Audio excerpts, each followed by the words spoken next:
Alguém quer fazer a prece? Boa noite a todos, né? Já são 7h30, nós vamos começar. Então vamos agradecer a Deus pela oportunidade da noite, na reunião fraterna, a nossa união com a espiritualidade amiga, pedindo o amparo, a proteção de Jesus, dos nossos protetores e dos colaboradores da nossa casa.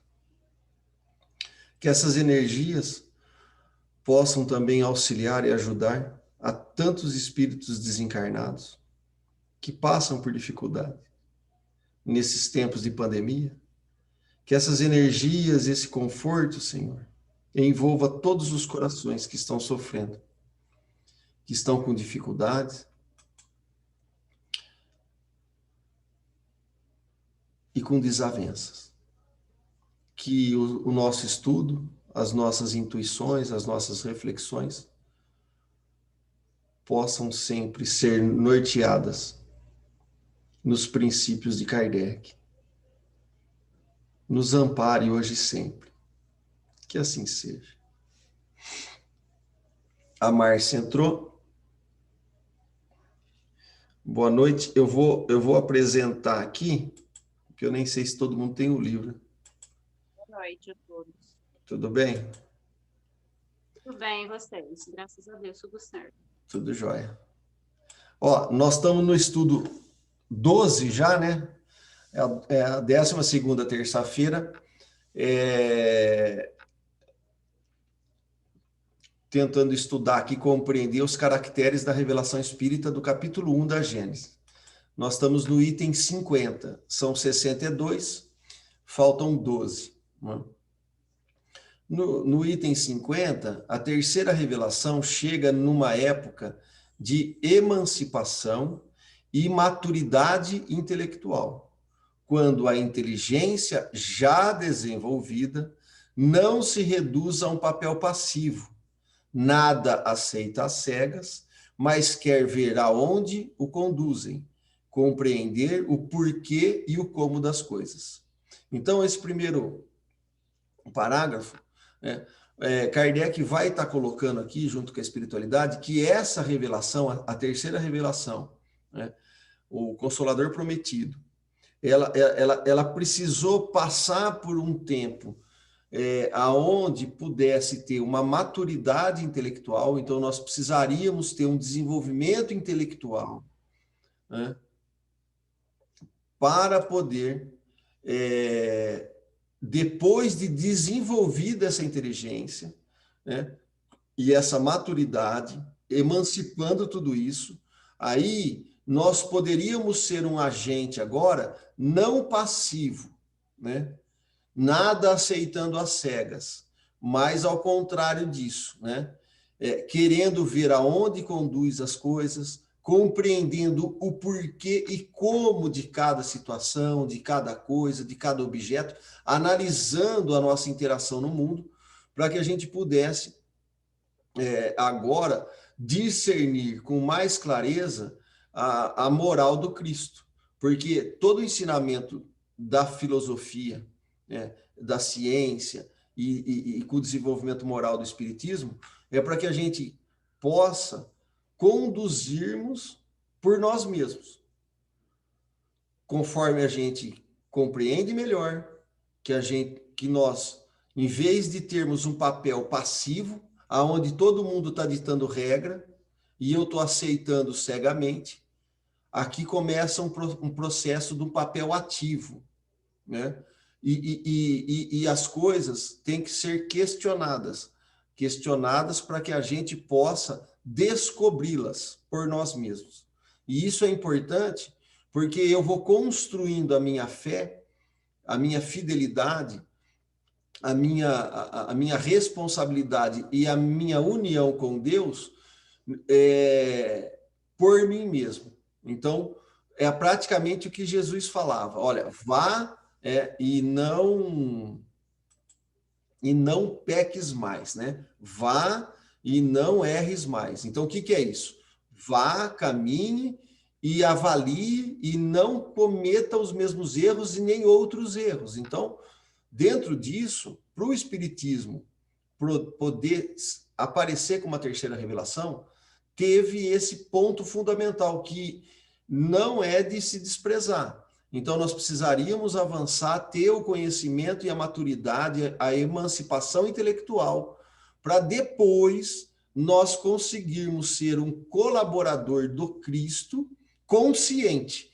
Porque nós podemos ser um colaborador, um agente da espiritualidade inconsciente, né? Como nos reinos minerais, vegetais e animais. Eles estão ao impulso e ao influxo da espiritualidade, né? Porque se nós entendermos o que a espiritualidade está propondo, né, aonde que o Cristo participou da formação do nosso, né, do nosso sistema solar, e ali ele é o governador do planeta Terra, nós temos que entender que esses espíritos crísticos é que deram a forma na matéria, como co-criadores, em escala maior. Existe uma questão no Livro dos Espíritos, que, se eu não me engano, nós comentamos aqui, a 536b, que é a manifestações, deixa eu pegar aqui certinho, os efeitos, as ações, é o capítulo 9 do Livro dos Espíritos, intervenção dos espíritos no mundo corpóreo, as ações dos espíritos sobre o fenômeno da natureza. E lá eles vão falar que Deus não se entrega a uma ação direta sobre a natureza, mas tem seus agentes dedicados em todos os graus da escala dos mundos. Então, por que eu estou colocando isso? Porque vai ter, muitas vezes, nós estamos procurando o maravilhoso, né? Fenômenos quase que piracotécnicos, né?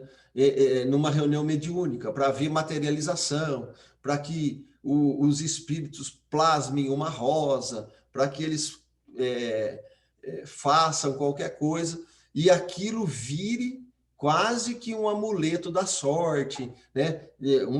Uma peregrinação para poder ver essa materialização dos espíritos, e nós esquecemos que essa proposta é para um chamamento de atenção que, de certa maneira, a espiritualidade já materializa a coisa para nós a todo tempo.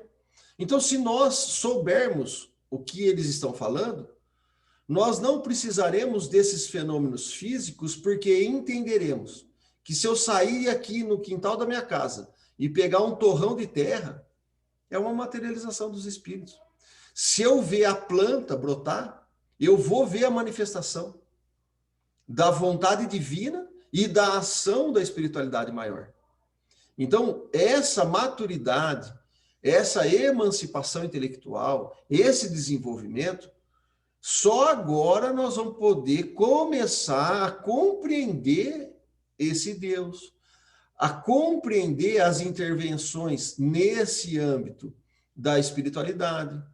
Então, e o que nós estamos fazendo aqui? Não mais como um agente passivo, e que aceita tudo às cegas, mas agora, né, os tempos chegados, né, os trabalhadores da última hora, é aquele que tem um papel ativo na seara do Cristo, né, e que não aceita as coisas às cegas, mas ele analisa, ele testa, ele compreende, quer saber o como e o porquê, para poder melhor trabalhar para Deus e para os Cristos, né? Para o bem, de uma maneira geral. Então, essa terceira revelação, eu vejo que ela está muito inserida dentro disso, né? Não sei o que vocês acham, se vocês concordam, discordam, se querem completar. Aqui, nós estamos tentando estudar, né? E como Kardec orientou para nós mesmos lá para trás, né? No Espiritismo, deve-se questionar, deve-se pesquisar e deve-se buscar, né, no livre pensamento. É o que estava lá para trás. Lembram disso aí, não? Semana passada, Eu não sei direitinho qual que era a questão aqui, mas era uma forma aqui de que nós pudéssemos e devemos fazer todas as análises para que nós possamos entender e compreender, e aí a fé é minha. Por quê? Porque eu estou participando do processo. Senão a fé vai ser do Lorival. O Lorival falou, eu acredito. E aí, então, eu acredito, e se eu acredito só porque o Lorival falou, eu vou ter um papel passivo e vou aceitar as cegas. Agora, se o Lorival falou, tem lógica, eu busquei, eu analisei e eu compreendi, ele me auxiliou e eu também conquistei esse ensinamento. Então, é um processo de colaboração. Por isso, né, ela devia ser, né, a terceira revelação, né, ao mesmo tempo o resultado de um ensinamento e o fruto do trabalho da investigação e do livre exame. Eu estava procurando para trás, estava aqui, ó.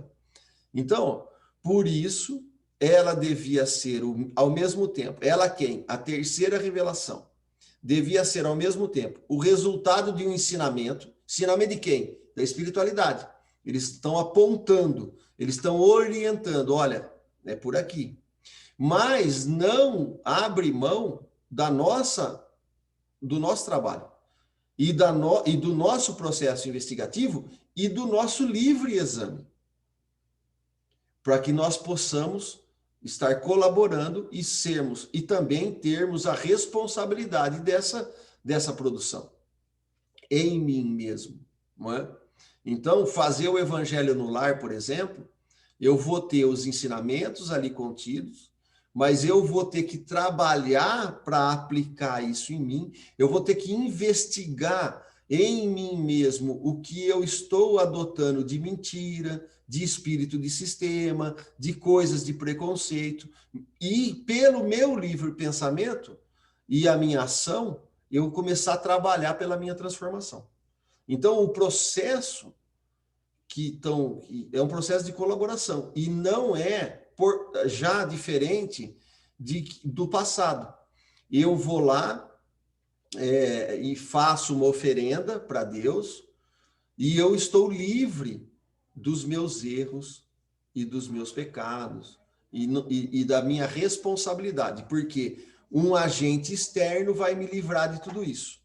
Então, eu vou fazer a oferenda, começava a oferenda lá pelo primogênito, depois tinha a oferenda do bezerro graúdo, né? Depois do bezerro miúdo, gado graúdo, eles falavam na Bíblia, né? Gado miúdo, depois tinha as oferendas das flores, depois tinha a oferenda disso, daquilo, com um processo externo. Eu estou resolvendo as minhas coisas comprando.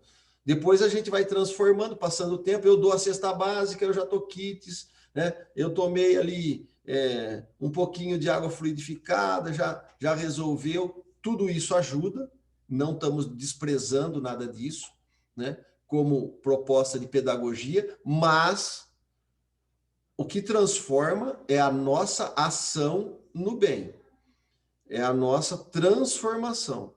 Então, isso requer esforço da nossa parte, inclusive no processo da terceira revelação. Ok? Vocês querem falar alguma coisa? Tá tudo certo aí? Todo mundo quietinho? Né? É estudo, hein? Né? Fala aí, Lorival. Que o que resolve é a nossa ação no bem, né? E a gente tem que ter em mente que a ação no bem, no sentido, como eu posso dizer, talvez moral, não sei se seria bem essa palavra, mas cotidianamente, né? A nossa ação no bem no nosso cotidiano, porque às vezes eu percebo muito, e no meio espírita eu percebo muito isso, que as pessoas acham que fazer o bem é você, de repente, doar aquelas roupas que estão sobrando no seu guarda-roupa. Não que, de repente, você não está fazendo bem, mas A ação no bem não é exatamente isso, né? Doar as roupas que estão sobrando no seu guarda-roupa. É um comportamento mesmo perante, né, as pessoas que estão à sua volta, a sua família, seus vizinhos, no trânsito, no seu trabalho, a forma como a gente se comporta, né, perante a sociedade. É isso, é um processo, né? Então, bem entendendo isso, nós vamos ir podendo agir na matéria, fazendo essa ação no bem, mas não querendo nada em troca, no sentido de eu estar barganhando com Deus. Porque esse é um processo, né? Então, eu doar alguma coisa, ela faz parte de um processo. Mas como eu dou? Né? Eu dou com que intenção? Qual que é o objetivo intrínseco que eu estou fazendo? E isso pesa muito, né? Por isso que caridade, como entendia Jesus, quando Kardec faz essa pergunta, é justamente quando ele chega nessa observação que você está falando, né, Elvia? Olha, ele falou assim, olha, mas só doar não é bem isso, né? E aí eles vão completar, não, a caridade, como entendia Jesus, é uma coisa muito mais ampla, né? Benevolência para com todos, perdão das ofensas, né? Da indulgência. Então, ela vai abranger um leque grande para que de todo o teu corpo, de todo o coração e de toda a nossa alma, aquilo nós estamos fazendo com desprendimento. E isso precisa da nossa contrapartida, né? Então, eu acho que isso que é bacana. Então, os espíritos... Oi. Só acrescentando, né, eu acho, quanto mais, à medida que a gente vai aprendendo, né, não só sobre o espiritismo, mas sobre tudo, né? Quanto mais a gente aprende, mais a gente passa a entender qual é o nosso papel aqui, né? E Deus, né, Jesus nos ensinou, né, que a gente deve amar o próximo como a nós mesmos. Então, à medida que a gente vai aprendendo, principalmente, né, a gente que está no espiritismo, a gente passa a olhar de uma forma diferente, né, a olhar o próximo de uma forma diferente, né, e aí entra tudo isso que vocês estão falando, né, a gente vai colocando em prática e a gente vai vendo que não é só dar aquilo que não nos serve mais, né? A gente tem que fazer aquilo que a gente gostaria. Agora, época de frio, né? Tem muita gente passando frio na rua, né? Moradores de rua, por exemplo. E aí eu vou... É lógico, né? É importante a gente dar aquilo que a gente tem, né? Mas também é importante, por que não dar aquilo que ainda me é útil, né? Estou falando materialmente, né? Mas não é só isso que envolve. Então, à medida que a gente vai aprendendo, a gente vai olhando a situação de uma forma diferente, né? E é isso que Jesus quis trazer, né, Márcia? Porque é a nossa participação. Por isso que nós não somos mais um agente passivo. Ou nós somos um agente ativo na obra, né? Nessa obra de construção do universo e aqui do nosso planeta Terra. Né? Então, ou a gente entende isso e começamos a agir no bem, ou então nós estamos postergando o nosso crescimento. E é interessante, né, Márcia, porque amar a Deus sobre todas as coisas e o próximo como a ti mesmo, se vocês buscarem aí na Bíblia, está lá no Antigo Testamento. Quando Jesus coloca de novo, ele quer falar assim, olha, o próximo não é a casta, não é só o judeu, não é só o hebreu, não é só, né, o saduceu, não, é a humanidade.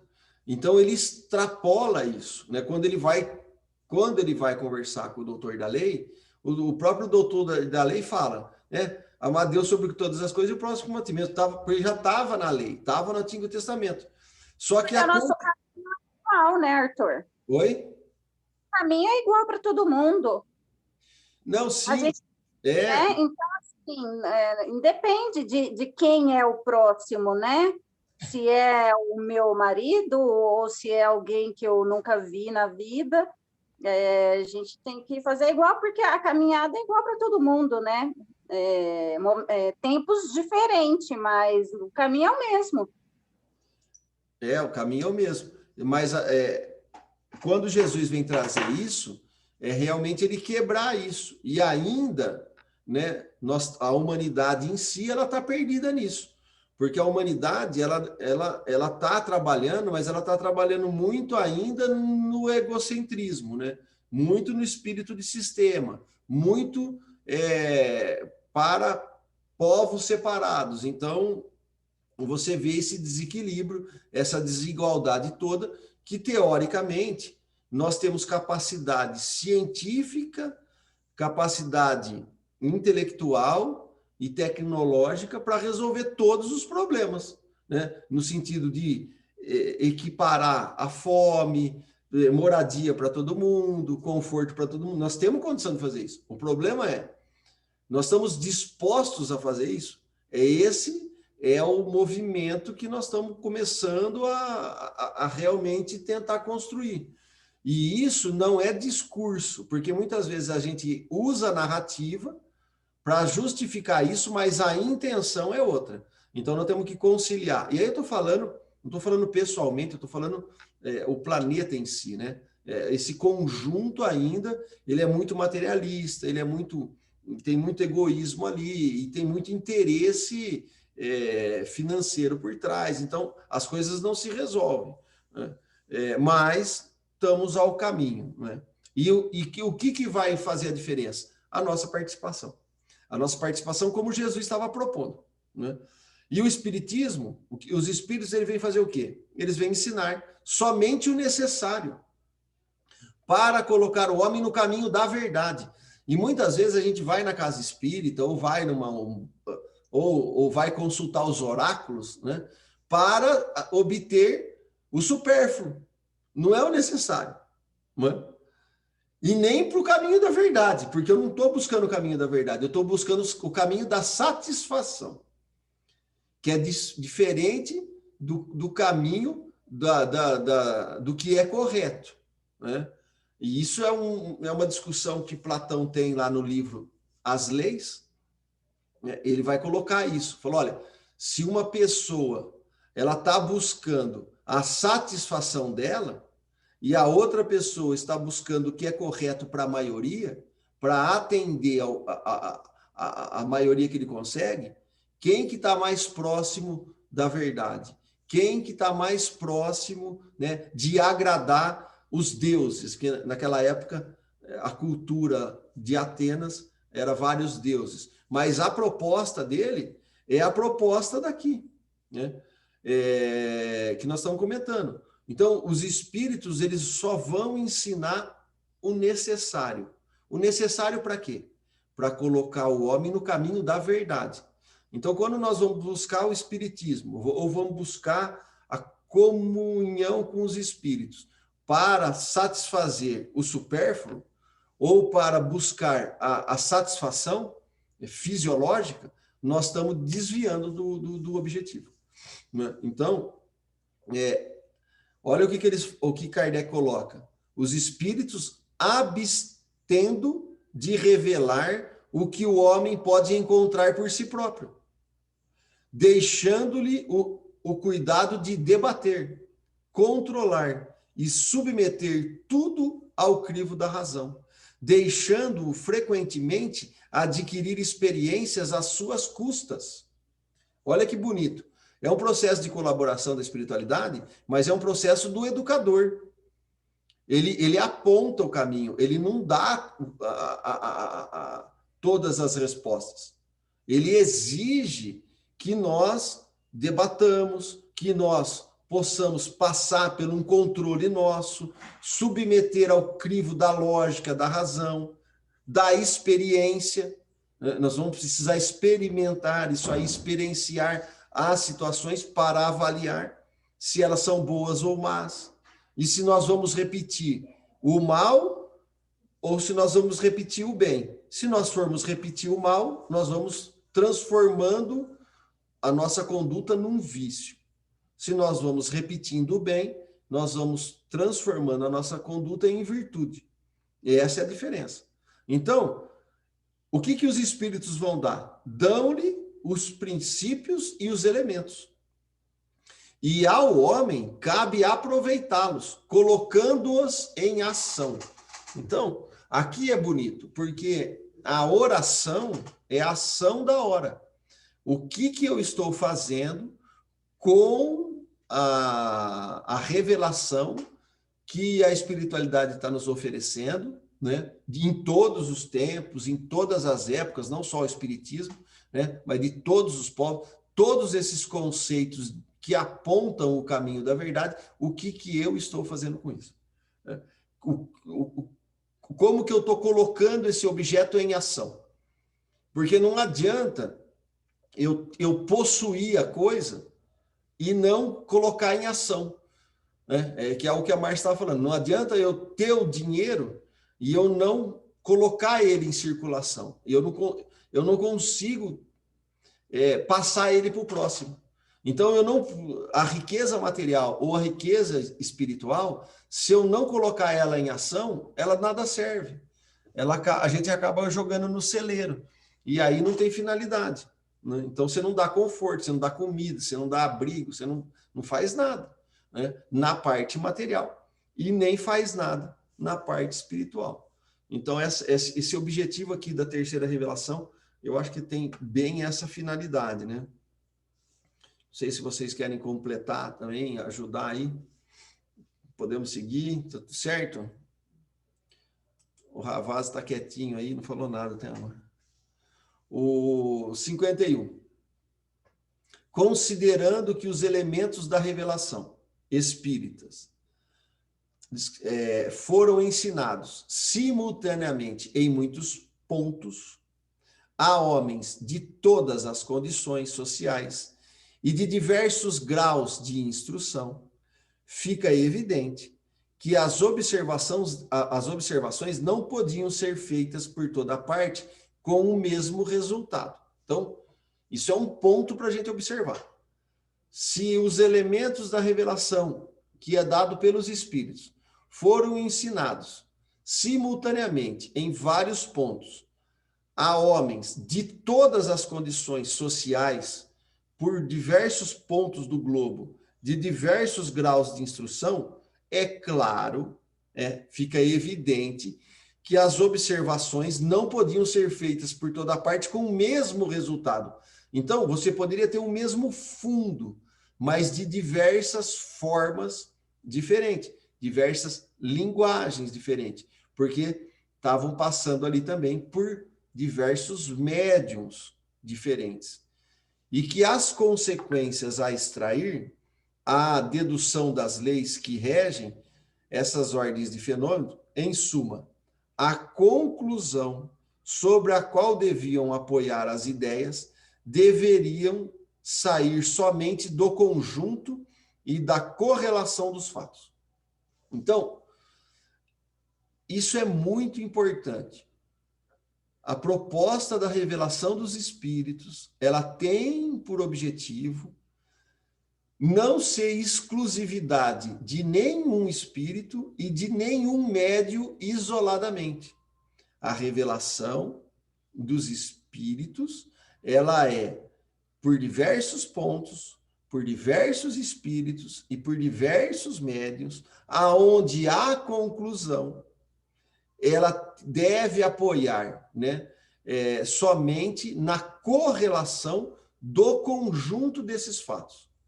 Então, isso é uma coisa que nós temos hoje, talvez, muito se perdeu sobre isso. Então, nós vemos grupos isolados querendo reformular ou trazer à baila novas revelações sem passar pelo crivo da correlação dos fatos e nem da análise do conjunto, né?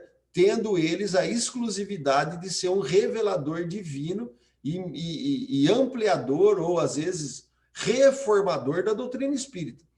E tem vários livros, várias teorias nesse sentido. Agora, né? Isso acontecendo em 2021. Né? E como aconteceu e tentaram fazer ao longo de todos esses anos, desde que quando Kardec desencarnou. Né? Então, isso é um ponto que nós temos que estar sempre atento. Nós podemos ler qualquer obra, sabendo que é uma experiência, uma opinião de um espírito e a colaboração de um médium. Se isso está alinhado com o espiritismo, é outra coisa. Compete a cada um analisar, avaliar e aceitar, se assim quiser, porque da nossa parte exige o fruto do trabalho, o fruto da investigação e o livre exame. Então, não sou eu que vou ditar o que é certo e o que é errado. Cada um aqui, nós temos que construir essa revelação em nós, né? De novo, porque não adianta Jesus revelou, não adianta Kardec revelou, não adianta Sócrates revelou, não adianta o Buda revelou. Eu preciso redescobrir isso por mim mesmo, porque senão não é uma verdade minha, é uma verdade do Buda, é uma verdade do Sócrates, que se eu não vasculhar a obra do Sócrates, eu nem sei o que ele está falando. Então, como é que eu posso entender o que ele está propondo? Se eu não tiver o meu trabalho, a minha investigação e eu avaliar. Bom, peraí, isso faz sentido para a minha vida? Isso vai produzir bons frutos? Isso está apontando para a verdade e está me ajudando a resolver as minhas mentiras? Aí eu aceito ou não aceito. Essa é a moral. Né? A moral de poder escolher o bem ou o mal que eu dou conta de produzir, né? E de absorver. Então, tudo isso nós vamos ter que mergulhar, porque senão eu vou ser um agente passivo, né? E com uma obediência cega. Então, a Elaine falou, eu vou aceitar passivamente e vou obedecer cegamente. Isso era do passado. Isso teve a sua importância no passado. Agora, para a revelação entrar em nós, como disse aqui na questão 50, né, que ela requer uma emancipação, uma maturidade intelectual e um desenvolvimento disso, eu preciso participar. E para eu participar, o meu papel já não é mais passivo, ele é ativo. Né? Então eu tenho que interagir com a espiritualidade, eu tenho que interagir. Se o meu espírito protetor está aqui falando alguma coisa e eu não estou entendendo, eu preciso conectar aqui com ele aqui, ficar dialogando, eu preciso ficar remoendo isso no meu cérebro. Se vem aqui um espírito sugestionar alguma coisa que vai me levar para o lado negativo, eu preciso avaliar, não, isso aqui não é uma ideia boa, então eu preciso refutar. Esse é um exercício diário de uma dieta de escolher os bons frutos e refutar os maus frutos, né? Como na parte fisiológica. Então, eu vou gerar uma diabetes ou não, dependendo do que eu ficar ingerindo para dentro. Eu vou gerar boas qualidades ou más qualidades, né, que aí seriam defeitos, se eu agir de uma maneira ou de outra. Então, eu vejo... Então, ora, cada centro isolado, circunscrito a um círculo restrito, vendo apenas, frequentemente, uma ordem particular de fatos, algumas vezes aparentemente contraditórias, tratando geralmente com a mesma categoria de espíritos, e além disso, limitando-se por influências locais e partidárias. Olha o que Kardec coloca. A doutrina não pode ser de um único espírito ou de uma localidade ou de um único centro de reunião. Por quê? Porque nesse centro vai ter espíritos de sistema, vai ter a limitação da influência local e partidária e vai ter ali aquela categoria específica daqueles espíritos afinado com aqueles médiuns, que são, né, uma condição que não tem a perfeição na plenitude. Na maioria das vezes está mais para imperfeição, né, de construção de si, do que para perfeição. Então, olha o que ele coloca aqui. Encontra-se, nessa situação acima, encontra-se na impossibilidade material de abranger o conjunto e, por isso, seria incapaz de reunir as observações isoladas num princípio comum. Então, como a revelação espírita, ela parte do pressuposto de que precisa ter a união de princípios através da coordenação, da conclusão, do concatenar tudo isso, de vários pontos diferentes, de várias classes de espíritos diferentes, de vários médios diferentes, tirando o fundo comum. Aí sim, nós vamos passando pela lógica, pelo bom senso, não de uma pessoa, mas de um grupo, né? É que vai ter um princípio, olha o que ele fala aqui, ele não vai tirar um princípio comum. Então, ele vai avançar aqui nessa colocação. Como cada um, né, como cada grupo, ou cada médio, ou cada espírito, aprecia os fatos sobre o ponto de vista de seus conhecimentos e de suas crenças anteriores, ou segundo a opinião particular dos espíritos que se manifestam, logo surgiriam tantas teorias e sistemas quanto a quantidade de centros, que seria lógico, né? Cada um falando uma coisa diferente, ou analisando um ponto específico de alguma parte da teoria. E nenhum chegaria a ser completo por falta de elementos de comparação e de exame. Em resumo, cada um ficaria estático em sua revelação parcial, convencido de possuir toda a verdade, por não saber que em outros lugares se conseguia mais e melhor. Então, no processo de colaboração, eu também tenho que ter humildade que eu não sei tudo e que eu vou aprender com todo mundo. Então, por isso que o estudo aqui, ele tem que ser um debate, um diálogo, para que cada um está entendendo aqui, às vezes, um ponto que eu não estou conseguindo enxergar, e a gente somando esses vários pontos, nós sairemos todos juntos aqui com uma maior chance de extrair o objetivo, né? Aquele néctar que a espiritualidade está tentando nos passar. Por isso que a instrução, quando o Espírito de Verdade pede, para que amássemos, né? Primeiro mandamento, amai-vos, e o segundo mandamento, instruí-vos, essa instrução ela não é isolada. Eu não consigo me instruir sozinho. Eu preciso do outro. Eu preciso somar com o outro. Eu preciso me apoiar no outro, até nas fraquezas, porque às vezes duas fraquezas podem resultar numa força. Todos os grupos de autoajuda, associação alcoólica, narcóticos anônimos, né? Todos que a gente quiser, eles se apoiam nessas experiências negativas para que eles consigam tirar um resultado positivo, ressignificando os seus comportamentos, realinhando as suas condutas. Então, isoladamente, às vezes a gente se perde, mesmo em erro. Às vezes, 2, 3 ou mais, dá para um abrir os olhos do outro. E, de repente, todo mundo sai vencedor do que cada um aí dando cabeçada sozinho.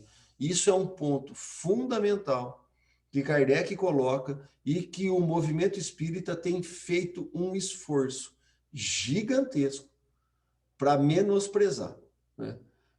Então, você tem aí uma gama de literatura, cada um puxando para um lado, e ninguém está preocupado se o pessoal está dentro da proposta que a espiritualidade está trazendo.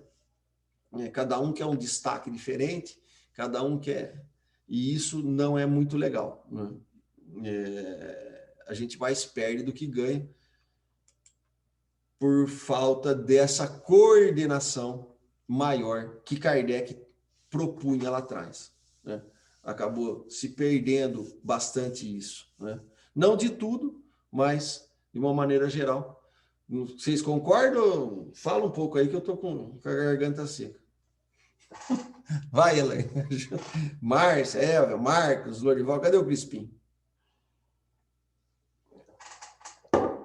É isso mesmo? É isso, é o caminho, sempre ampliando, né, para tentar.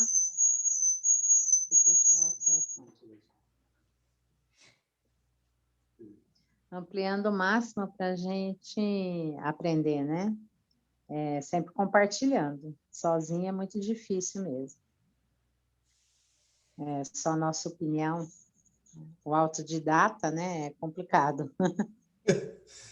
E Kardec aborda isso, né, Elaine? Que sozinho a gente até vai, mas vai demorar muito mais tempo, né?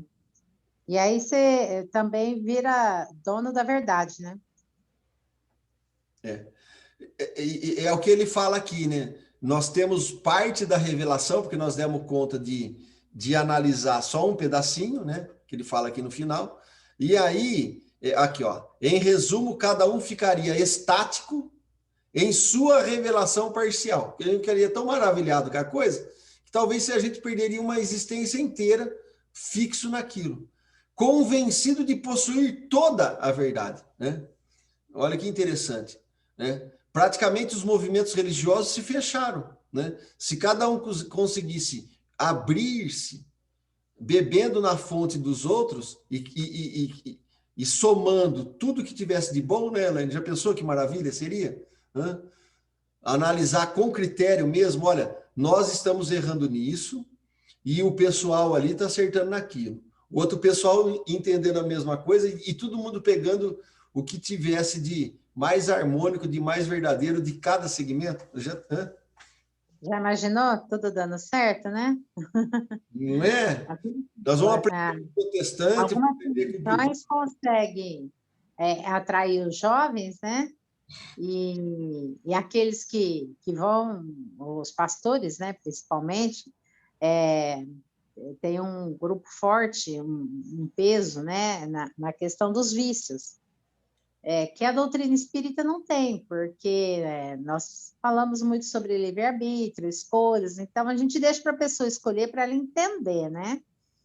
E eles já têm de se impor realmente e tirar a pessoa, né? Você já imaginou se eu unisse tudo? Né? Ficaria isso, né? Porque senão a gente fica estático no que a gente acha que é a verdade, né? E senta no pedestal e passa uma vida inteira. Aí vai ser igual aquela. Tem um espírito lá que foi presidente, acho que não sei se foi da FEB, é o Jacó, não é? Que volta lá no. Que o Chico escreve o livro. Não, Voltei, né? Voltei. O livro chama Voltei. Ele vai contar um pouco disso. Na verdade, é uma das coisas que derruba, né, muito as pessoas. É isso aí, é achar que é o dono da verdade. Né? Não ter humildade para entender que não sabe tudo. Além disso, deve-se assinalar que em nenhuma parte o ensino espírita foi dado de maneira completa. Olha que bonito, né? Kardec está colocando aqui. Mesmo que recebêssemos uma quantidade grande, nunca ia ser completo, né? Porque nenhuma parte, não dá para completar tudo. Como é que você vai completar todos os ensinamentos numa única existência, né? O cara durou aí 100 anos, né? Não dá para falar de tudo, não dá para abordar tudo, né? Pega o Chico, por exemplo. Ele escreveu um monte de coisa, mas você fala assim, ele abordou tudo? Não, né? Então, é uma coisa... E ele acertou em tudo, né? Porque, às vezes, ele tem a confusão também de endeusar as coisas, né? Mas leia o livro lá dele com o Herculano na hora do testemunho. Né? Pode falar. Pode falar. Quer falar aí, rapaz?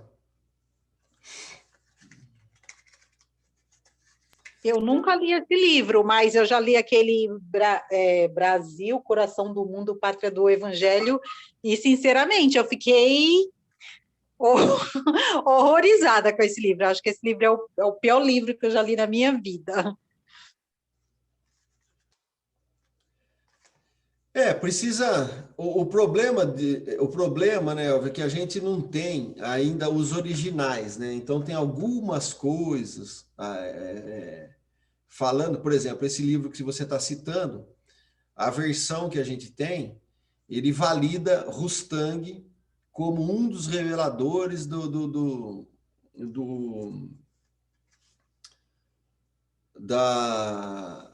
codificação de Kardec, né? Mas a gente sabe que alguma coisa também foi alterada. Como os originais parece que foram queimados, então fica difícil, né? Então a gente não sabe o que tem na pureza que tentou passar e o que tentaram ali, às vezes numa reedição, alterar alguma coisa ou não. Então fica difícil de avaliar. Mas, no geral, se nós pegarmos a obra do Chico, principalmente Emmanuel, mesmo o André Luiz ou Humberto de Campos, aí que você está citando, eles têm muitos ensinamentos ali que dá para extrair. Mas falar assim, que é o que Kardec está abordando aqui, né? Não é maneira completa, porque não dá para abordar tudo. Nós estamos falando aqui de verdades universais, né? Então, abarcar uma quantidade tão grande de observações, de assuntos tão diversos, que requerem conhecimentos e aptidões mediúnicas especiais, de modo que seria impossível estarem reunidas no mesmo ponto todas as condições necessárias. Então, eu estou citando o Chico porque é o maior médium de referência que nós temos, com uma imensidão de obra, com um monte de coisa boa, mas ele mesmo fala ali, na hora do testemunho, que teve algumas ideias dele, que às vezes ele pensou do negócio e não estava certo. E ele pedia apoio ao Herculano para que o Herculano pudesse também fazer a avaliação das análises das comunicações, que ele fala em carta para o Herculano, que ele não se sentia com a capacidade para analisar com profundidade. Quer dizer, olha a humildade do Chico. Então, isso vai engrandecendo também o Chico, né? Sabendo, ele se colocando no lugar, ele sempre se abordou, olha, sou um cisco, né? Sou um carteiro. Então, essa parte, e às vezes o movimento espírita, ou né, a nós mesmos, vamos tentando endeusar ali a pessoa, colocando numa santidade, já ferindo a segunda lei de Moisés lá, né? Que a gente que a gente evitasse e não tivesse, né, adoração por nada, né? Que tivesse na terra, nem no ar, nem debaixo, nas profundezas das águas, né? Então, mas a gente tende a pela nossa condição, ainda tende a fazer um pouco disso. Então, é importante esse alerta, porque nós precisamos tudo, né? Como a Elvia colocou, tem algumas coisas que está na obra do Chico, que ela resvala, mas eu fico me perguntando, será que foi uma alteração proporcional ou será que veio daquela forma da espiritualidade? Então, eu não sei.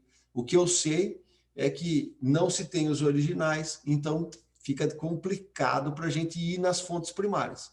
Então, temos que aguardar aí se aparece alguma orientação nas cartas do Chico para poder revelar alguma coisa.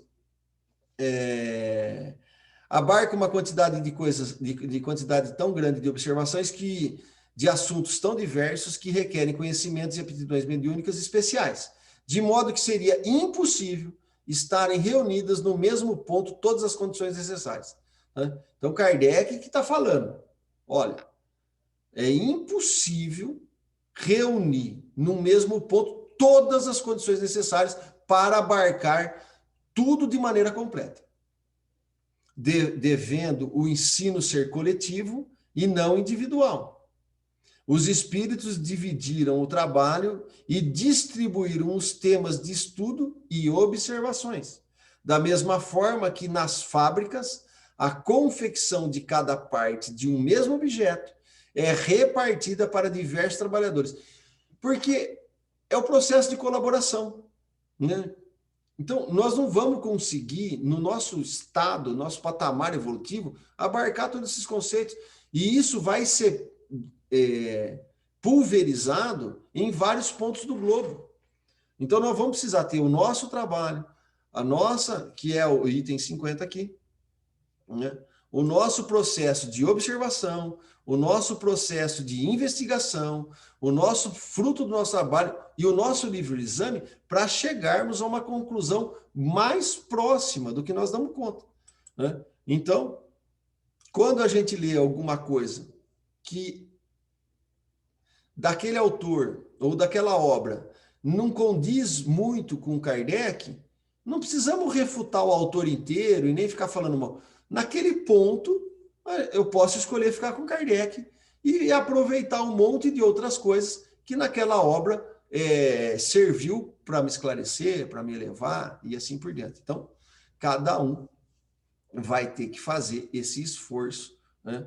E entendendo que os espíritos dividem o trabalho e distribuem os temas de estudos e de observações em vários pontos do globo.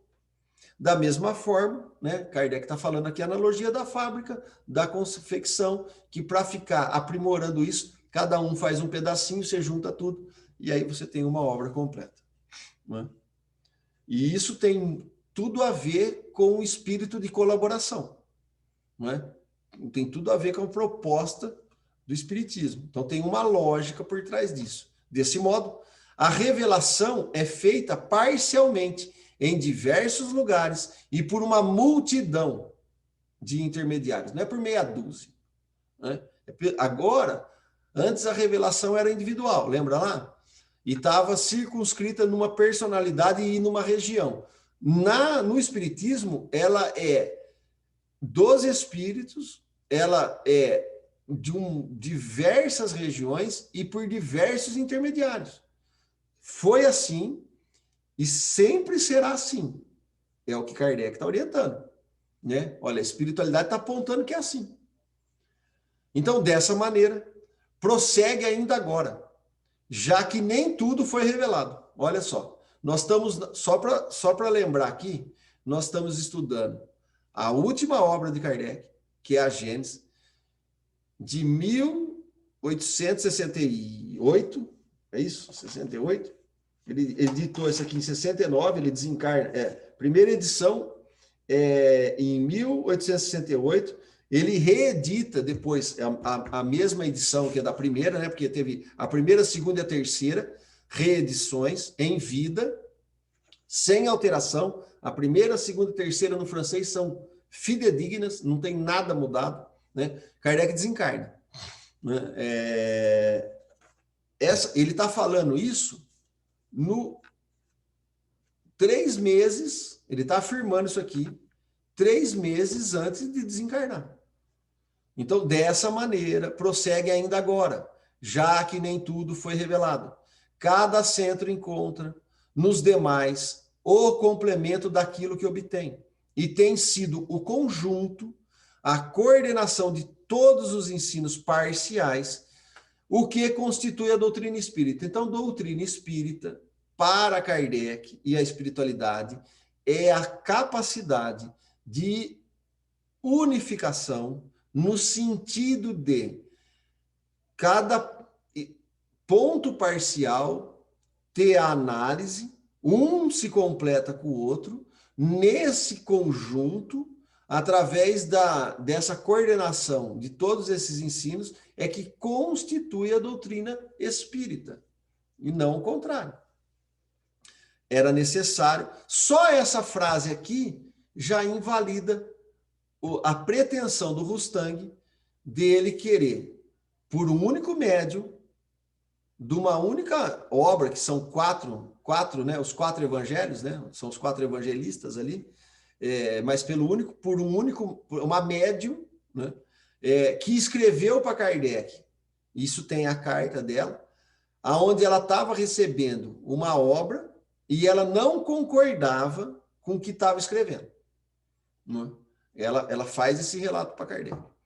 Então, o Rustang aí, ele se intitulava, nos 4 evangelhos, o revelador da moral ali do Cristo, né, dessa parte evangélica, e ele tinha toda uma intenção de criar uma religião única, tem toda uma coisa por trás, né, que se a gente soubesse ler só esse parágrafo aqui, nós não poderíamos adotar essa obra como a verdade da doutrina espírita. Poderíamos ler, poderíamos aprender com coisas que tem ali que podem nos orientar, e também poderíamos estar embasados de refutar tudo aquilo que não faz sentido com a proposta dos espíritos, né? E que tem bastante coisa. Quem leu a obra, quem quiser ler, né? São 4 volumes, vai poder encontrar algumas discrepâncias. Kardec, na Revista Espírita, faz essa análise também, né? A gente pode buscar lá. Então, era necessário agrupar os fatos dispersos para verificar sua correlação, reunir os documentos diversos, as instruções dadas pelos espíritos nos diferentes pontos e sobre todos os assuntos, a fim de compará-los, analisá-los, estudar suas analogias e diferenças, as comunicações sendo dadas por espíritos de todas as ordens. Olha que bonito aqui. Nós temos a escala espírita, que Kardec, na introdução, lá está no Livro dos Espíritos, na introdução, para explicar o que é a escala espírita, ele vai estar falando que aquelas características são as características das qualidades intelectuais e principalmente morais que categorizam, né, que faz aquela categoria daquele espírito. Então, o espírito mais perverso, aquele renitente no mal, é o da 10ª escala, né, espíritos maus. E aí ele vai ordenando isso. Então, essas comunicações sendo dadas por espíritos de todas as ordens, que ordem que ele está falando? Ordem de moralidade. E isso é muito bonito, porque eu não sei se eu citei aqui, eu estava lendo o livro de Paul Janet, que é do espiritualismo racional, e eles fazem a categoria do indivíduo na sociedade pelo desenvolvimento das qualidades morais. Quanto mais virtuoso, mais elevado. Quanto menos virtuoso, com mais vícios, mais inferiorizado. No sentido, inclusive, eu estou lendo aqui a obra do Platão, né? O último diálogo dele é As Leis. E eu estou lendo essa obra, e o Platão, ele vai falar uma coisa muito interessante que fecha com a escala espírita, né? Passa pelo espiritualismo racional. Ele vai falar o seguinte: aquele que se supera, ele se eleva. Aquele que se deixa se arrastar pelas suas inferioridades, aquilo que categorizado pelas esferas inferiores, que aí está falando do reino animal, que ele perdeu, ele não consegue utilizar a razão, a inteligência, para se impor sobre esses valores, ele está se inferiorizando, ele está se declinando as suas qualidades. Então, ele rebaixou as suas qualidades. E aí ele fala que quando a pessoa está fazendo isso, ele está construindo o mal em si. Então, essa pessoa é caracterizada como uma pessoa má na sociedade. Aquele que luta e que usa os seus talentos, né, suas qualidades, seu intelecto, a sua força de vontade, para vencer-se a si mesmo, quando ele vence a si mesmo, ele se torna superior. E ele vai qualificar em vício, em virtudes. Então, Platão, 425 anos antes de Cristo, já estava categorizando essa ordem na sociedade de Atenas, através dessa correlação. O espiritualismo racional vai retomar esse tema e Kardec vai colocar tudo isso na ordenação, né? E ele vai fazer isso. E ele vai falar assim, olha, os espíritos falam, de maneira geral, em 3 ordens. Mas isso pode ser, né, dado aí as variáveis que vocês quiserem. Então, leiam a introdução da escala espírita, lá no 2º, 3º capítulo do Livro dos Espíritos, não lembro agora, né? Leiam lá com atenção, que é um estudo bacana para fazer. Então, essas comunicações, elas são de todas as ordens. E aqui a ordem é de qualidades morais, desde aquele empedernido no mal até aquele mais superior, que ele deu conta, Kardec, ali, de fazer a comunicação. Olha o que ele fala, mais ou menos esclarecidos. Era necessário avaliar o grau de confiança que a razão permitia conceder-lhes, distinguir as ideias sistemáticas, individuais e isoladas daquelas que receberam a sanção do ensinamento universal dos espíritos, as utopias das ideias práticas, separar as que eram notoriamente desmentidas pelos dados da ciência positiva e da lógica. E dados da ciência positiva aqui não é o positivismo de Augusto Comte materialista. Nós precisamos voltar ali 30, 40, 50 anos para trás para entender o que Kardec está falando, né? Então, essa ciência positiva aqui é outra coisa, né? E tem obra para pesquisar isso. E fazer uso também dos erros, das informações trazidas pelos espíritos, mesmo das mais baixas categorias. Qual que é a mais baixa categoria? A 10ª. Espíritos maus. Para tomar conhecimento do estado do mundo invisível e formar um todo homogêneo. Seria preciso, numa palavra, um centro de elaboração independente das ideias preconcebidas, dos prejuízos de seitas, disposto a aceitar as evidências da verdade, mesmo contrárias às suas opiniões pessoais. Esse centro se formou por si mesmo, pela força da circunstância e sem um desígnio premeditado. Então, o que Kardec está falando aqui, nesse item? E ele faz uma nota aqui, né? Kardec, eu vou ler aqui para vocês. O Livro dos Espíritos, a primeira obra que fez o Espiritismo entrar na trilha filosófica, mediante a dedução das consequências morais, a partir dos fatos, e que abordou todas as partes da doutrina, tocando nas mais importantes questões que propõe, tem sido, desde o surgimento, o ponto de união sobre o qual convergiram espontaneamente os trabalhos individuais. É notório que a publicação desse livro data a era do espiritismo filosófico, permanecido até então no campo das experiências para entreter a curiosidade. Se esse livro conquistou a simpatia da maioria, é por ser a expressão dos sentimentos dela, correspondendo assim às suas aspirações. É também porque nele se encontrava a confirmação e a explicação racional daquilo que se obtinha em particular. Se estivesse em desacordo com os ensinamentos gerais dos espíritos, cairia em total descrédito e no esquecimento.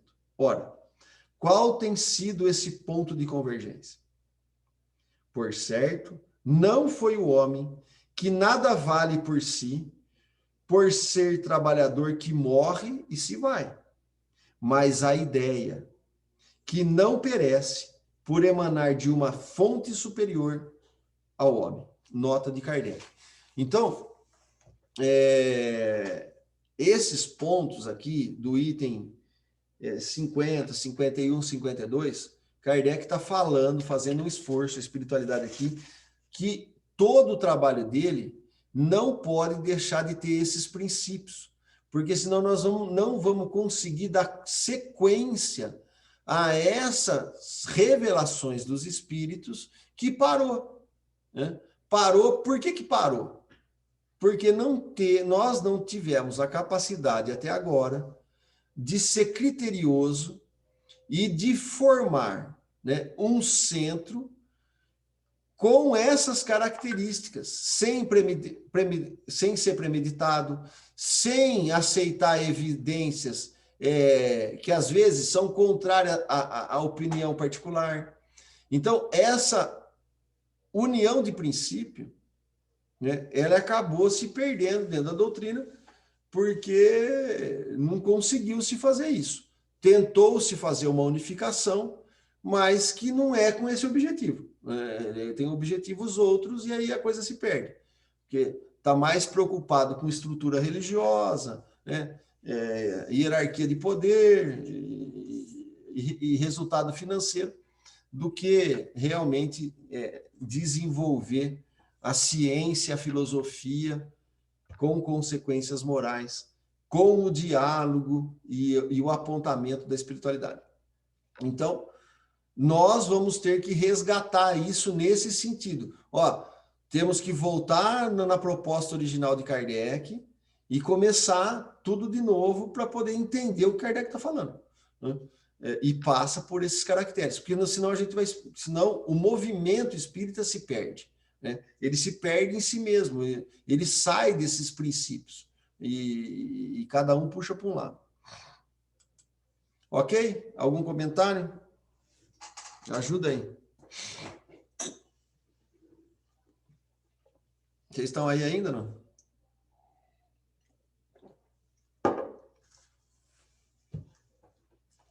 Podemos ir? Tudo certo aí, Marcos? Bom, vamos lá. Será que caiu a conexão? Deixa eu ver aqui. Caiu, não. Então tá bom. Tem um bate-papo aqui. Aí, rapaz. Eu vou ter que fazer uma sessão de materialização para ver se pelo menos na tela eu vejo aqui. Não, é porque eu estava pensando falando para mim pouco, mesmo, né? eu tô achando que eu tô meio louco aqui. Falei, será que eu tô ficando doido? Não, é que eu estava pensando quando você falou assim que o espiritismo está mais preocupado com essa questão religiosa, né? Quando vocês comentaram dos jovens, aí eu falei assim, não, o espiritismo está tão assim voltado no sentido de religião que isso não atrai os jovens. Os jovens de hoje em dia não querem saber. Se fosse uma coisa mais científica e filosófica, eu acho que atrairia mais os jovens na casa espírita. E principalmente, esses jovens, eles são muito acelerados, né? E eles não querem as coisas com passividade. Eles querem questionar. A Elaine aí, ela teve uma experiência, ela tem, né, com evangelização infantil, né? A Gláucia não está aqui hoje, também participou bastante. Então, eles sempre me falaram, olha, os jovens é complicado, porque eles ficam perguntando e se a gente não souber, põe aquele educador em saia justa, né? Porque eles realmente é isso que você falou, eles não querem, eles querem entender, né? Eles querem uma coisa, eles querem participar do processo. E isso é bom, mas, por outro lado, o movimento espírita, de uma maneira geral, não está sabendo aproveitar tudo isso, né? E aí fica muito, muito ruim, porque esse negócio de muito formalismo, de muito isso, muito aquilo, Os jovens, eles não estão, eles querem mais profundidade, né, do que muita coisa formal, né? Eu concordo com você, Elvio. Bom, algo mais? Quiserem falar aí, por favor, hein? 53. Desse estado de coisas, resultou uma dupla corrente de ideia. Uma dirigindo-se da extremidade para o centro, outra encaminhando-se do centro para a periferia. Então, o que o Kardec está falando aqui? Dentro de tudo isso, começou a chegar informação e também começou ele pesquisar e começou a sair informação, né? Assim, a doutrina avançou rapidamente para a unidade, apesar da diversidade das fontes das quais se originou. Kardec não desprezava nenhuma fonte, né? E isso era bonito, né? Os sistemas divergentes, pouco a pouco, ruíram por permanecerem isolados frente à ascendência de opiniões da maioria, pois não encontraram repercussão simpática. A partir de então, estabeleceu-se uma comunhão de pensamento entre os diferentes centros parciais. E como falam a mesma língua espiritual, compreende-se e estimam-se de um extremo ao outro do mundo. Que língua espiritual nós teríamos que nos compreender, né? A busca da verdade, né? Doa a quem doer, resvale os meus egos, orgulhos, vaidades, o que seja. Se eu realmente quero crescer, eu preciso analisar, avaliar e aceitar na minha vida o que está mais próximo da verdade, mesmo que a verdade venha do meu inimigo, né?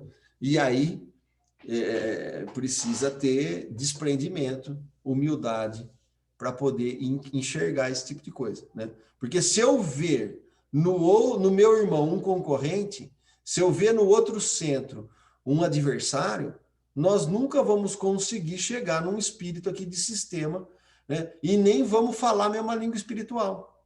Nós vamos estar só brigando, né? Como dentro do mesmo centro existe várias linguagens espirituais, porque nós não estamos preocupados, na maioria das vezes, né, de buscar a unidade de princípio em Kardec, mas nós estamos preocupados de sustentar um personalismo do dono daquele dia, daquela cátedra do centro. Então, você tem dentro do mesmo centro o dia do fulano de tal, o dia do outro fulano, o trabalho do ciclano, e a casa em si, aquele centro, ele se perde no personalismo. Isso é muito ruim, né? Porque a gente joga toda a experiência de Kardec fora e ficamos com a narrativa do individual de cada um. Então você tem lá, às vezes dentro de um próprio centro, você tem várias doutrinas, né? Se for cinco palestrantes, 5 doutrinas diferentes, 5 metodologias diferentes, 5 jeitos diferentes, e vira. Eu fico imaginando assim o trabalho que a gente dá para a espiritualidade. Deve ser uma coisa tenebrosa, né? Porque se nós não conseguimos falar a mesma língua espiritual, fica difícil. Né, Elaine? O que você acha? Aproveita que está gravando. Está gravando? Tá, né? Eu acho que a espiritualidade põe... Deixa o Zé abaixar o som. Tem que um tem que desligar o microfone para não dar microfone. Nossos amigos, meio papagaio, sabe? Que repete tudo que ouve justamente por isso. Porque se todo mundo assistisse uma palestra e pensasse, falasse, né, raciocinasse, então aí sim nós falaríamos uma língua. Ainda bem que tem aqueles que gostam só de repetir o que ouve. É para dar menos trabalho para a espiritualidade. Não, mas é interessante, porque no processo, o processo de cozinhar é assim, né? Assim, faz assim, faz assim, faz assim, né? E às vezes a pessoa tá lá a receita da. Você só pode pôr o frango de tal jeito, né? Se você virar, não pode. Se você não sei o quê. E às vezes a Isso. gente não experimenta, né? Mas, Sempre aparece um cozinheiro que quer inovar e aí vira o frango, né? Para ver o que realmente acontece. E aí é, descobre que, né? Às vezes até melhora o frango. é isso aí. Então, é mais ou menos assim. A gente às vezes não consegue falar a mesma língua, porque é uma questão de, às vezes, ego, né? Então, não, eu sempre ouvi assim, eu quero que continue assim, né? E abre os horizontes. Mas também, de certa forma, é bom, porque tem muita gente que ouve e interpreta aquela história, né? Quem conta um ponto aumenta um ponto, e talvez o ponto dela não seria tão bom assim. Então, ainda bem que ela só repete o que ela ouve, É. não Mas, tenta inovar. Eu acho que a espiritualidade cuida também dessa parte, né? não, sim. Mas se a gente tivesse. Você vê como Kardec é sábio, né? Isso aqui que serviria para o macro, também, se é uma lei que dá certo, ela serviria para o micro, que é a nossa casa. E também Ô, serviria. Arthur, Sim, com certeza. sobre o que vocês estão falando, o importante, né, o que eu penso, né, que o certo o problema não é se discutir, né, não é ter uma opinião divergente, é eu querer que, pelo fato de você ter uma opinião diferente da minha, fazer você aceitar o que eu penso, né, o que eu acredito, enfiar na tua goela, né, porque enquanto eu analiso o teu entendimento mas não brigo com você é uma coisa, né? Você está analisando, você está estudando, né? Raciocinando. Agora, outra coisa é você ter uma opinião diferente ou não aceitar e por achar que eu sou melhor que você tem que fazer aquilo que eu estou mandando. É isso. E por isso que aqui, né? É por isso que é interessante, porque o que é a orientação, né? Do Espírito de verdade? Amai-vos e instruí-vos. O que é a instrução? É que a gente possa falar a mesma linguagem, no sentido, mesmo de diversas fontes diferentes, mesmo de diversos centros da periferia, mesmo com a diversidade cultural, intelectual, de experiência, mesmo com tudo isso, dá para se chegar num consenso de uma linguagem espiritual. E aqui eu entendo que é essa linguagem que cada um está ali imbuído de buscar melhora, buscar a verdade para si, buscar a empatia, o amor, a concórdia. Quer dizer, quando a gente concilia tudo isso, nós vamos para frente. Quando a gente vem rachando, né, aí a coisa vai complicando. Mas também, como a Elaine diz, é tudo um aprendizado.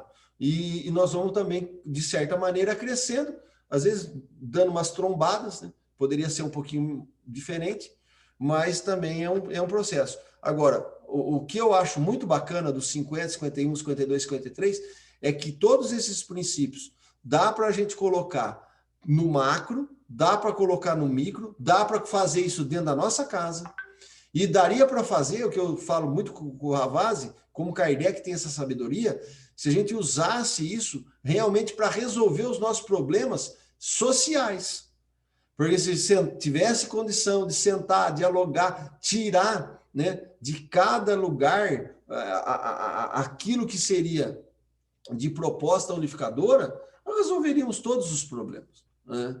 Mas acaba caindo no personalismo. Mas eu acho que nós estamos no caminho. E entendendo isso, compete a cada um de nós tentar aplicar isso que nós estamos aprendendo de uma maneira educada, harmônica e o mais cordial possível, né? Que nós possamos dar conta de tudo isso. os espíritas se sentiram fortalecidos, lutaram com mais coragem, caminharam com passos firmes, desde que não se viram isolados e perceberam um ponto de apoio, um laço unindo-os em grande família. E isso é tão bonito porque é uma coisa assim, a gente tem o trabalho no Boa Vista, né? Agora que a pandemia faz 1 ano e meio que está parado, né? Praticamente. Mas o que a gente percebe lá? Nós atendemos e podemos dialogar com as mães, e a minha experiência é com os adultos, né? É separado por sala lá, e 90%, 80%, eles são de outras religiões, eles não são espíritas, né? Ou se não for 100%. Só que quando nós vamos dialogando, apontando os conceitos, desprendido de dogmas, no sentido de, olha, trazendo a coisa para a moral e para a verdade, é impressionante, porque às vezes nós temos lá 50% das mães são analfabetas. E elas entendem e compreendem a linha de raciocínio. Você falando numa linguagem, trazendo um pouquinho para a realidade deles, né? Então você vê que dá para tocar, mesmo com a base lá, às vezes, evangélica, ou protestante, ou da Umbanda, né? o que seja ali, do Candomblé, e você vem falando e vem trazendo uma linha lógica, elas vão concordando, não é? Então, esse laço de união dá para ser feito e era essa a proposta que Kardec queria, que o Espiritismo fosse as bases, aonde todos pudessem beber dos princípios e ajustar as suas vidas, sem que abstivessem dos seus valores, das suas raízes, né? E aí sim a gente ia criar uma unidade de princípio e uma família universal. Mas isso é completamente diferente de querer pôr todo mundo dentro do mesmo balaio, né? Então, os fenômenos dos quais eram testemunha já não pareciam fatos estranhos, nem anormais ou contraditórios, pois puderam associá-los com as leis gerais da harmonia, observando de uma só vez a totalidade do edifício e vendo nesse conjunto um objetivo grandioso e humanitário. Olha só, o tanto de ensinamento que tem sintetizado nesse último parágrafo. E essa nota 40 aqui, deixa eu ver. Essa nota 40 ela é comprida, hein? E é uma nota de Kardec.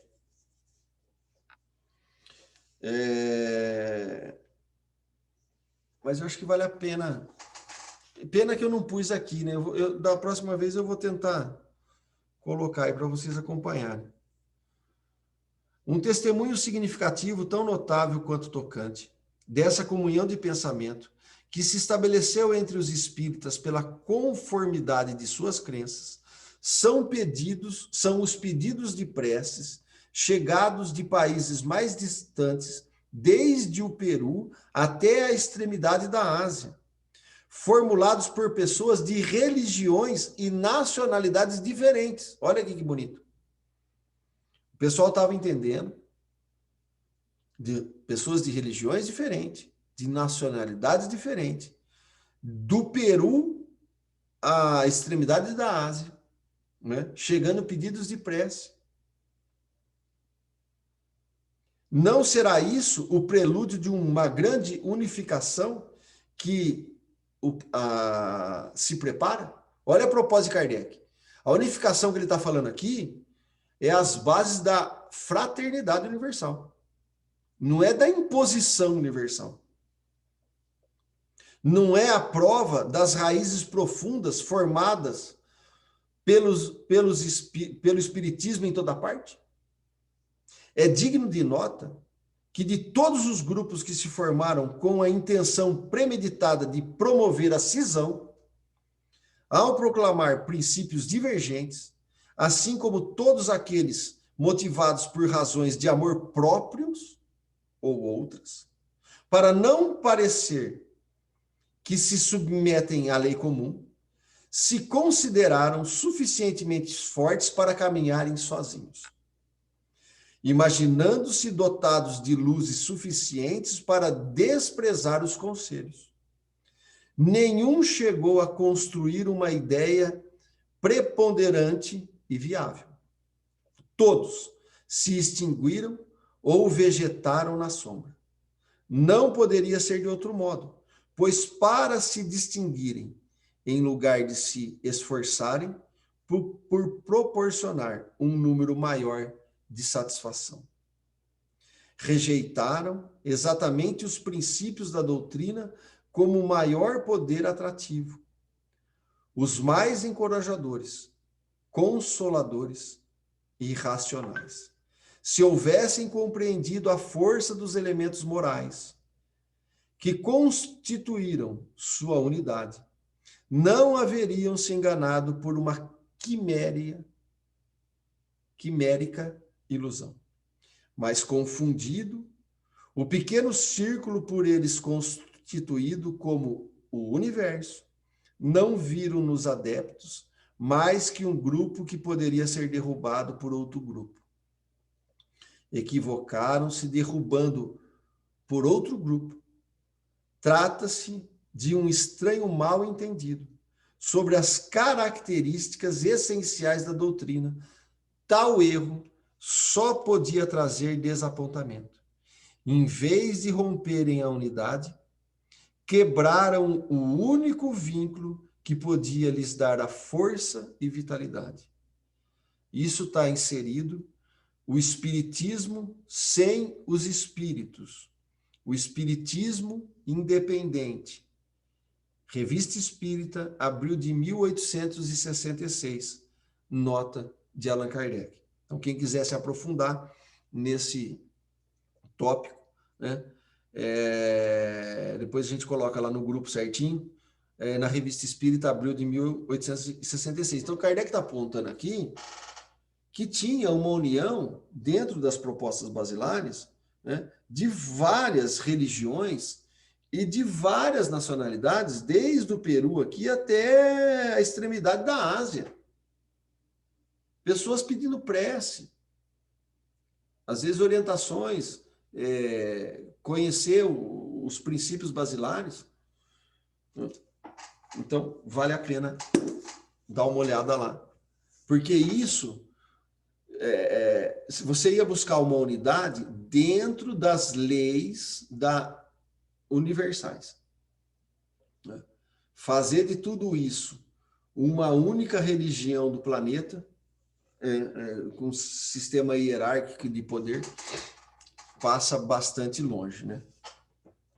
Mas como saber ser um princípio? Mas como saber se um princípio é ensinado por toda parte ou se é o resultado de uma opinião individual? Como é que a gente faz isso? Como os grupos isolados não podiam saber o que se dizia fora daqueles grupos, foi necessário que um centro reunisse todas as instruções para fazer uma espécie de depuração das vozes e levar ao conhecimento de todos a opinião da maioria. E aí tem mais uma nota aqui, que é a 41, de Kardec. Esse é o objetivo das nossas publicações, que podem ser consideradas como resultado dessa depuração.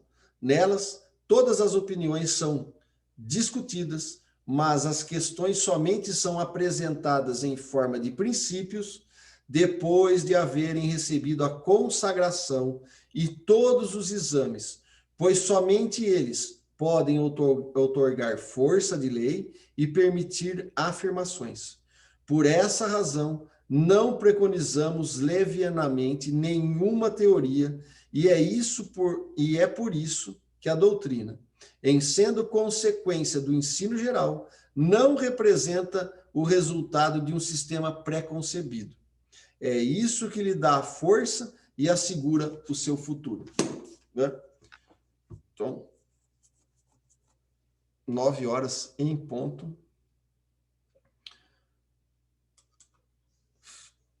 Continuaremos no item 54. Deixa eu só interromper o compartilhamento. e também